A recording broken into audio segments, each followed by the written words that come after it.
It's time for this week's episode of Brandon Sports Talk, featuring in-depth interviews from those who are trending in the world of athletics. And now, here's the host of Brandon Sports Talk, Brandon Pate.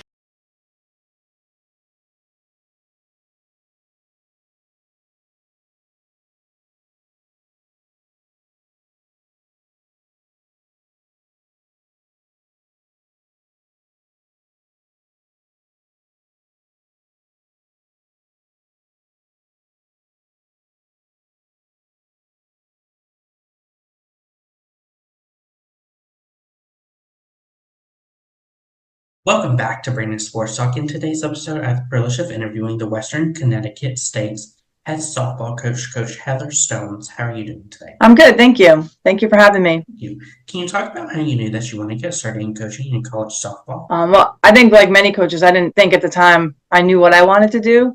Graduated from college, wasn't sure, what route I wanted to go. Had a psychology degree, but knew that sports had a big influence in my life.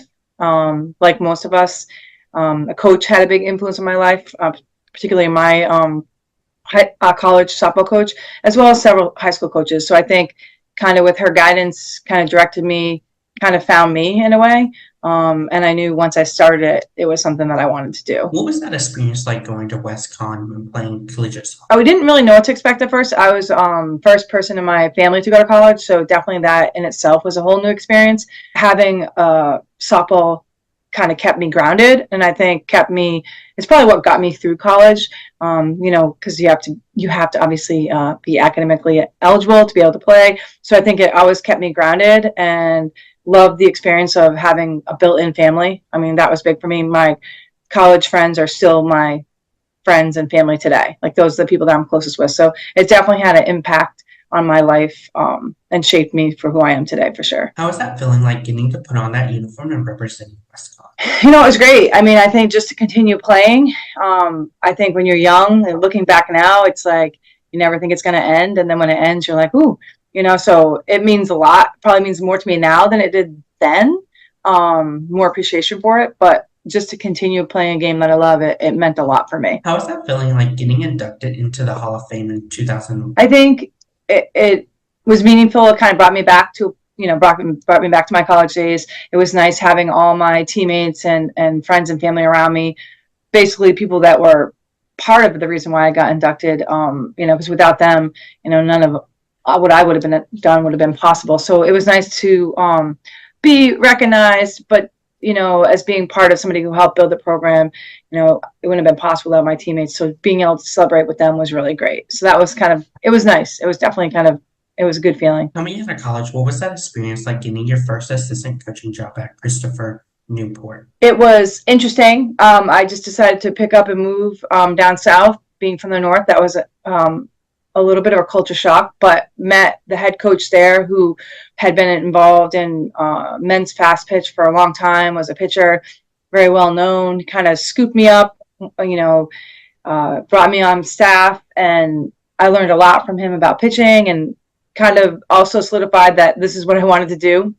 And at that point, Christopher Newport was definitely a much smaller university than it is now. So it's also been nice to see their growth over the years from what it was when I was there as an assistant to, becoming a national championship caliber team and knowing their coach. I mean, I coached his wife when I was there. So a lot of good things from that experience and a lot of people I've met through that experience. So it was really a good first job, I thought. How was that transition like going to BYU, Hawaii, and coaching in Hawaii? Culture shock. For a lot of different reasons. I loved my time in Hawaii. If I could go back, I would in a second. The coaches there, I had 3 different coaches there. The last 2 were really good. Learned a lot about the Hawaiian culture, which I appreciate. Softball was a lot different out there as far as, there's no snow in Hawaii. So that's kind of nice. And just in itself, BYU Hawaii is a different college atmosphere. So a lot of different student athletes that you deal with versus Christopher Newport as a state school. So that was challenging in itself, learning their culture, their religion, because typically I've always been at state schools. Now I was at a primary Mormon school. So that was an adjustment. But I embraced it, and I really loved the people that I met. And, you know, I miss Hawaii every day. Of course, what did you take from those 2 times to then help you to take that first head coaching job? I think I built off all of the coaches that I had worked with, the things that I liked that they did and the things that I didn't like, and trying to build my own culture of what I was going to do at Kings Point, which in itself was a different university. You know, I'd gone from a state institution, Christopher Newport, which is similar to WestConn, to BYU, now to a military academy. So a lot of different things that you have to deal with. So I think just being able to take the adversity that I had met through my 2 experiences and kind of use that at Kings Point to figure out what I wanted to do as a head coach and how I was going to evolve was a challenge. Kings Point at the time, I think we had 42 women. So that was a challenge in itself. It's just recruiting to the academy. So that helped in all my experiences from BYU to Christopher Newport, because recruiting is your lifeline. So you got to figure out how to get the kids you want. So I think those 2 experiences helped me at Kings Point for sure. What was that experience like coming to a Marine academy and getting a coach at a military academy school? It was a challenge for sure. However, I was in the military, so I was still in the military at the time when I took the Kings Point job.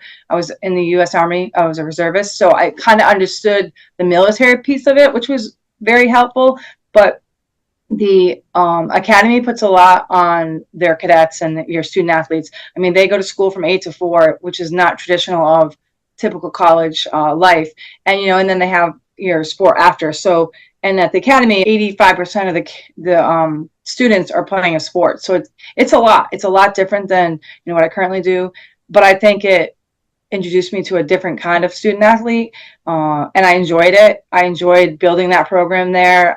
Recruiting nationally was also a thing that I became much better at. Used typically Christian Newport's more state generated, and same with BYU. It was more one population, whereas the academy, you were recruiting from the entire country. Different, selective majors, but for the most part, all around the country, which was nice. And it was challenging. I mean, not having your kids only be on the practice at a certain time. They have, they're getting up early, they're going to bed.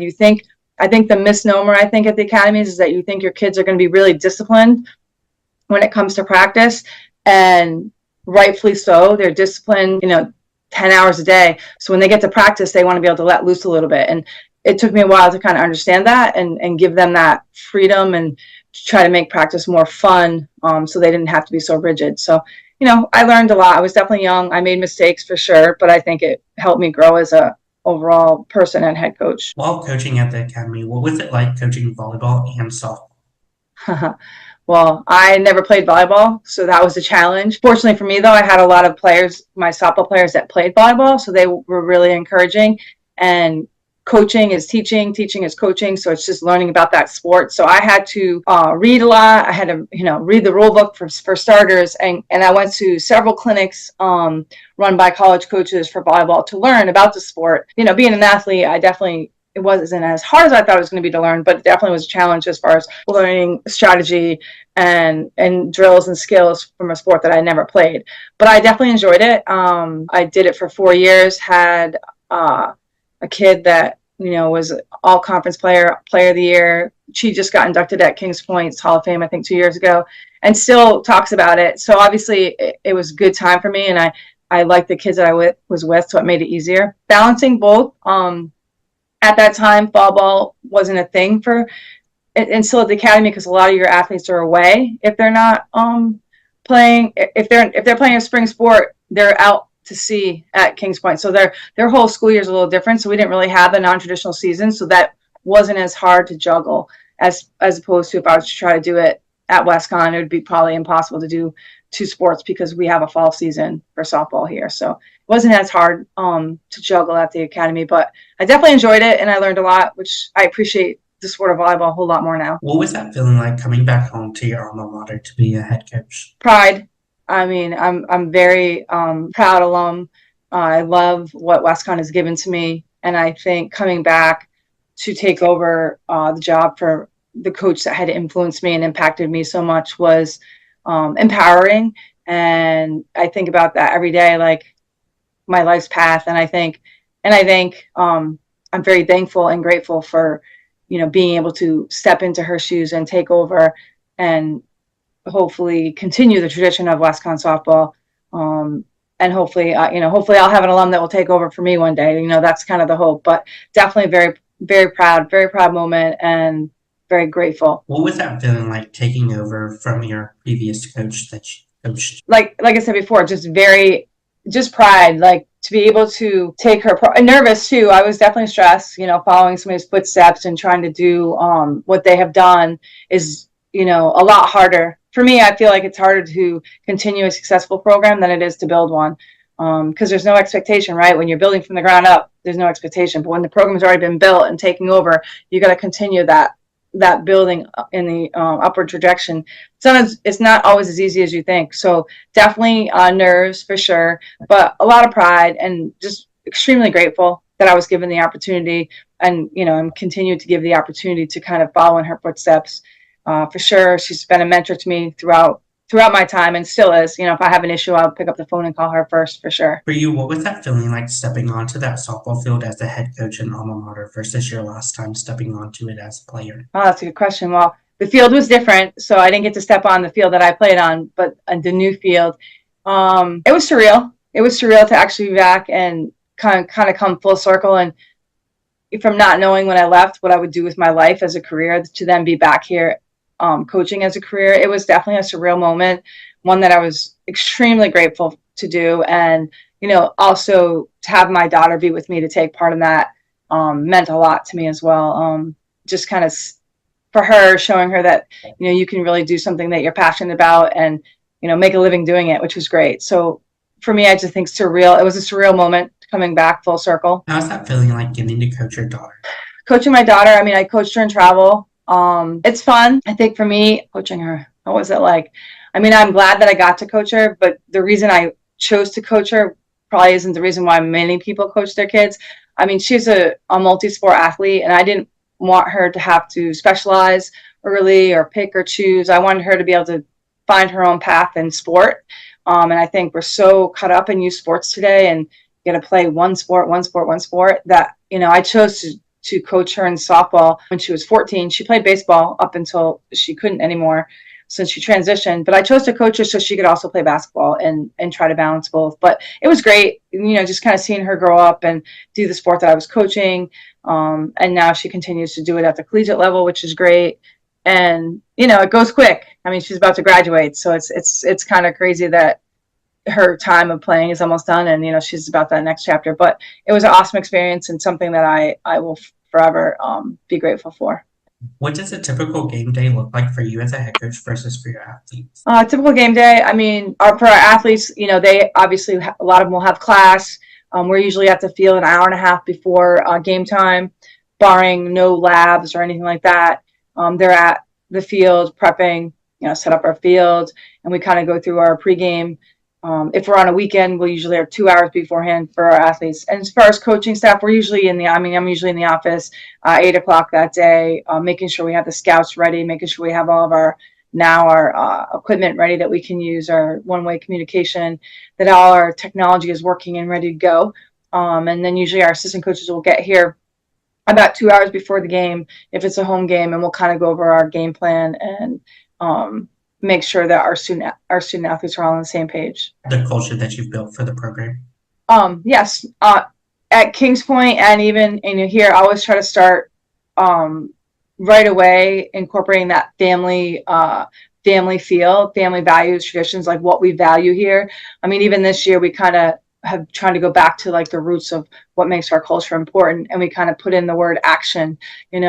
What does it mean to be actionable? And we talked about, the A is for accountability, the C is for, being committed, the T is for trust, right? The I is for integrity, O is for the opportunity every day that you get. And the N is like, never quit, never give up. And we kind of want to incorporate that into our culture every day. And for me, I try to encompass the fact that this is your family. Like this is your second family, your family away from home. And, when you leave here, these more than likely will be your friends for life, people that will be in your wedding, come to your wedding. And I think, to me, that's what sports is all about. Like, yes, I want to win a national championship, 100%. But if I can impact and influence my student athletes, to go on and become great people in this world and cultivate those friends that they made on the softball field, to me, that's a success in itself. Who are some of the people that you compete against in your conference? Eastern Connecticut State University is probably our state rival. They're in our conference. And then we have UMass Boston, UMass Dartmouth from Massachusetts. From Maine, we compete against Southern Maine. And then New Hampshire, we have Keene State, Plymouth State. And then in Vermont, we have Castleton University. And then in Rhode Island, we have Rhode Island College. So there's 9 of us that compete. We actually just had a huge turnover of coaches. So we have a lot of new coaches coming into the league. I would say, I'm trying to think, the oldest coaches, ones that we've been around, the Eastern coach, her and I go way back. She actually played at Eastern as well. So we have that whole rivalry of playing against each other and then as well as coaching against each other. And then the UMass Boston coach has also been here for a while. So we're probably 3 of the older people, and then we have a lot of new influx of new coaches. So it'll be an interesting year, like lots of new coaches coming in the league. So it's kind of nice. What is that home game atmosphere like when teams like UMass Boston comes versus going to Rhode Island College away? Versus going to where? Rhode Island College. So home games are great for us. We have our field is kind of located down a hill, and then springtime, and we sometimes play later, and we have lights. So it's nice. A lot of the kids will come out, that spring fever, I feel like, especially if it's nice and it's a warm day, we'll get a lot of the student body to come out who support, and other, obviously, athletic teams. And the fact that we play a little bit later helps with parents and whatnot. So that atmosphere is nice. Going on the road is always different, but I feel like parents usually will travel as well. But we much prefer to be at home. Obviously, you have that home feel, that home feel mentality and just more support when you're at home. I think I'd much prefer to be at home than be on the road. What does that recruitment process look like for prospective student athletes looking to play collegiate softball? I mean, I think today more than ever, it's a difficult one, right? Because there's a lot of people out there telling you what you have to do and just kind of being unsure what the path is. And I think a lot of kids are looking earlier and earlier to try to figure out what they want to do, which I don't know if that's a good thing or a bad thing, because sometimes, you're not sure what you want to do at 16. That could change by the time you're 18. So I think there's such a quick push and rush to figure out what you want to do. And I think lots changed in those last 2 years of your high school career. So I think for me is making sure you find a fit academically, because at the end of the day, it's about getting your degree, right? And there's a place you can play anywhere. Like if you really want to play college softball, you can find a place. It's just finding that right place. And what that means, I think having the hard conversation of what does that look like for you at the next level? What does being on the softball team versus playing on the softball team mean? And I think having hard conversations is something that is difficult for a lot of young people, but asking the question, like, what is my role in the team?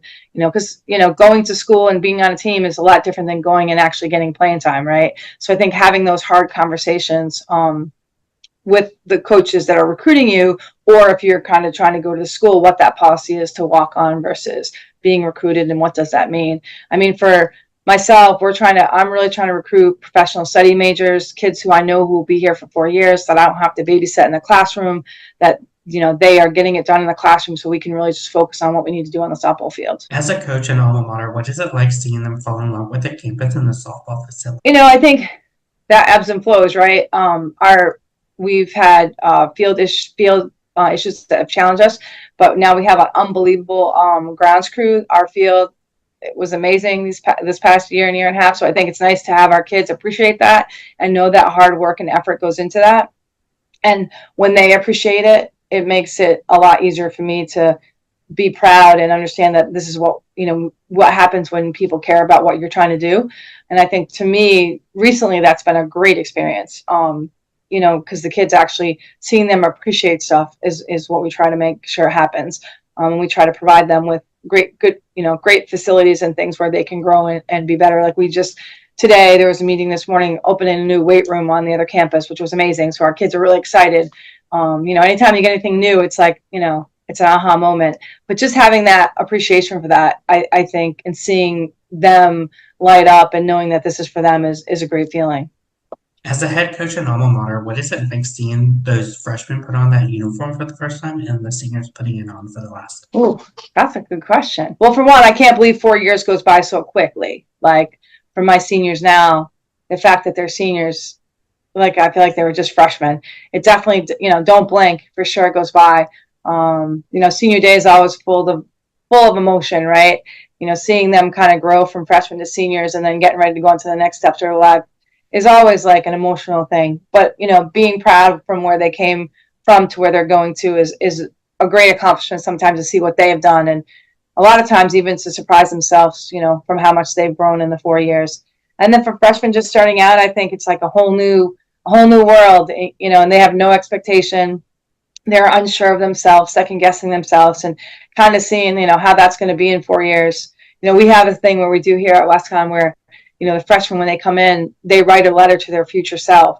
So, they sit down and they write that letter first semester, freshman year. And then I read that letter to them on senior day. And it's kind of interesting how much changes over 4 years and how much they actually surprise themselves. But for sure, lots of different emotions. And I think blending all those emotions from your freshmen to your seniors is a challenge each year, right? And how does that affect your culture and how does that affect, the wins and losses and the outcomes going forward? That's always the hard part for the coaches, but one that we look forward to every year. What is that like getting to see those seniors going on into coaching or playing after softball? I think it's a great feeling, and I hope that it happens more. I don't have a lot of kids coaching or playing. I think they try to after, but then the avenues are a little bit more difficult unless they're willing to travel. For me, it's great. I have all alums on my staff except for one. I mean, I have currently my two newest assistants who both played for me, which I am so happy that they're back on staff and kind of bringing, their personalities and their flair for their experience back to the program, which is great. Love to see women out there coaching in the ranks from high school to travel to college. Really makes me feel good. I have a kid that played for me, a former player that's coaching college as well. And it's just, love to see their success, and it kind of, just makes you smile. I wish there was more playing opportunities. I know that, it's gone back and forth from, now we have Athletes Unlimited, we've had the Pro League and that kind of stuff. But I wish there was more, and I think it will continue to grow as time goes on. I mean, I think we're actually now bringing women's baseball is coming back this summer, I think I heard. So at least in some avenues, like I think they are trying to grow the sport, both for more opportunities for young women. And I think everybody wants to continue playing because hanging up that jersey is hard for the last time. What have been some of the things that you've been able to accomplish so far as head coach? Well, I think every year we always try to accomplish winning the conference championship and going to the NCAA tournament. At WestCon, we've done that a couple times. We've gone to the NCAAs, I think, 5 times. Those are the things that we try to do from a winning outcome standpoint. But for me, every year, I'm trying to make sure that our team understands like things, life lessons, like what it's like to hold each other accountable and what that means. Versus I think sometimes they feel like they're tattling. It's like accountability is more about you helping somebody than you and teaching them those valuable lessons that they can use in the job workforce. For me is a huge accomplishment, and because freshmen don't understand that when they come in, and I think by the time they leave they finally get it. So to me that's probably my major accomplishment. But as far as awards and stuff, I don't really keep track. I think I've been coach of the year a couple of times here at WestCon. For sure the last couple of years we've been fighting since COVID to get back on top, and that's where we're at now. We have a young team, and I think that we should see some success this year too. What would you tell your younger self now, looking back on your career as a coach at Gerald? Wow, that's a good question. Enjoy it. Don't be so tough. Don't worry about the outcome as much, and love as much as you can. What are some of your future plans for the program moving forward? What are some of my future plans moving forward for the program? I think going forward, just trying to get back on top is my one. Like we have struggled since COVID, and I think we're starting to get up over that hump, which is nice. And making, helping our freshmen understand what it takes. I think we have a really good group of freshmen that are going to help us do that. So for me, I'm kind of winding down. I would say the last quarter of my career here, hopefully. And I really want to go out on a good note. So I would like to win our conference a few more times, if not every year, right? That's the goal. But I think just leaving them with a great experience. So when they leave and graduate from here, they always want to come back, and that they have that team and that family atmosphere that we talk about every day. What advice would you give those freshmen entering their first year of college softball? Time management. Time management. I mean, I think that's the big one. You know, freshmen get away from home, even if they came from a structured household or not structured household. You're on your own for the first time. You have so much time that you aren't used to having because you typically think school is 8 to 2 or 7 to 3, and it's not when you get to college. There's a lot of time that you have that you aren't aware of, and learning how to balance that time with the sport that you play, with your lift, your meetings, your practices, and study time. I think time management is probably the biggest thing that freshmen need to learn right away to be successful. If they can learn that right away, they're going to have an easy transition. What advice would you give those college juniors transitioning into being seniors and leading the program? Ooh, it's not as easy as you think. I think being a junior, I feel like juniors are pretty critical because they're almost seniors, and they're critical sometimes of their seniors and how they do it. And then once they become seniors, it's like a whole new world. And now they have that ability to lead that they've always wanted, being seniors. And then it's scary for them. I think a lot of times you'll hear them, "Wow, I didn't think it would be this difficult," or "Wow, I didn't think about this when I was a junior." So I think I for the most part, try to make it a teachable moment, because I think it's easier to say and do what you would do when you're not in that position. So I think when they become seniors, I kind of remind them of that. Like, oh, it's not as easy as you thought. And I think it kind of brings them down to earth and helps them make better decisions. What advice would you give those college seniors looking to play professional softball? Well, I think at our level, we don't get too many of those. But I would encourage, if somebody's good enough, for sure, to go out and follow their dreams. I think it's hard, right? It's probably less than 1% of the college players get to play, and you're talking, the Power 5 schools, really. Follow your dreams. I mean, when I got done, I tried out for the Olympics. I played professional when it just started. I mean, you can, if you're good enough, you can do it. And if not, you'll have to deal with that at some point. But there's always avenues to play. And obviously, even if you can't play here, you can go overseas. So there's plenty of not plenty, but there's New Zealand, there's different countries that you can go and continue to play softball if you can't play here. So I would definitely encourage it, for sure. What advice would you give those players looking to get into coaching after their playing career? I love that, and I encourage it, and I reach out to colleagues because, as a coach, we always are networking to try to find good people to bring on our staff. So I would encourage them to be a graduate assistant, get their master's paid for. It's a great way to get your education, your next level education, while doing something you love. And then it enables you to see if you really want to be a coach. 2 years being a graduate assistant kind of tells you, is this something you want to do? So I would definitely encourage them. I do that often now, and with my colleagues who are always looking for GAs. And even if they want to kind of stay on here, I try to encourage them to go away and go somewhere else to learn from somebody different. And then if they want to come back, welcome that as well. What advice would you give those coaches looking to coach at their alma mater? That it can be exciting, challenging. I mean, I think ultimately a lot of us have pride from where we graduated from. So I think to be able to come back is a great thing.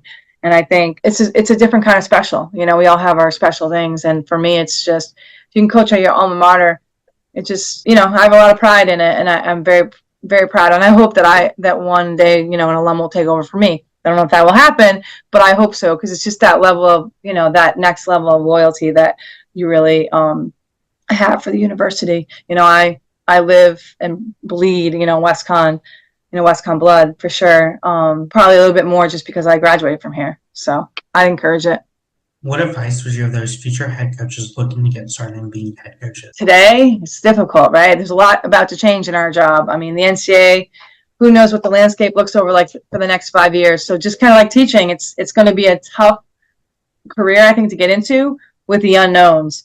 I would just say follow your dreams, follow your heart, and educate yourself, because the NCAA's landscape is going to probably change over the next 5 to 10 years. That's great advice. Where can my listeners find you at on social media along with the program? I'm on Twitter. I have a softball page on Twitter, Instagram, Facebook. Pretty much not. I am currently not on TikTok, though. Thank you again, Coach Heather Stone, for your interview, and best luck in your future at WestCon as the head softball coach. Thank you. You can find Brandon Sports Talk on Instagram at Brandon Sports Talk, Twitter at Talk_Brandon. You can find me on YouTube at Brandon Sports Talk. Don't forget to like, comment, and subscribe. Thank you again, Coach Heather Stone, for your interview, and best luck in your future. Thank you. Thank you for having me. Thank you. You've been watching Brandon Sports Talk. Please feel free to like, share, and subscribe to Brandon Sports Talk on social media and on YouTube.